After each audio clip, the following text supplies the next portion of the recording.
Les péripéties! À noter ici la voix qui se voulait un peu drôle, mais qui en fait l'est pas vraiment. Les péripéties dans le texte narratif, ce sont les actions et les événements de notre histoire. C'est une série d'actions posées par le personnage principal pour régler le problème créé par l'élément déclencheur. Ce que ça veut dire tout ça.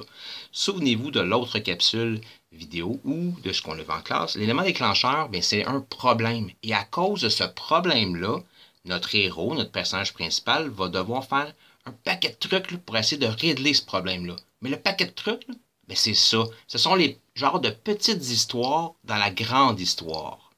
Dans l'exemple donné en classe, lorsque vous étiez tous supposément dans un chalet et là, deux jeunes étaient sortis à l'extérieur et se sont perdus en forêt, le fait de s'être perdu en forêt, c'était le déclencheur. Et à cause de ça, souvenez-vous, ils se sont fait attaquer par des loups. Là, par la suite, il y a un des deux qui est tombé dans un trou, cheveux cassés, tout ça.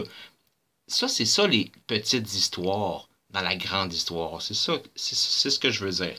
Donc, habituellement, dans un roman, on peut en mettre plusieurs, ou dans un film, on peut en mettre plusieurs. Sauf que vous, en deuxième secondaire, pour réussir à entrer ça dans un texte de 300 mots, on va vouloir que vous fassiez 2 péripéties. Peut-être 3 pour ceux qui écrivent mieux, qui ont moins de difficultés en écriture, mais sinon, on vous recommande de faire 2 péripéties par histoire que vous allez écrire.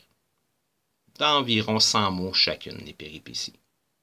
D'accord? Donc, ce sont seulement les petites histoires dans la grande histoire. On l'a vu en classe que ça voulait dire de toute façon.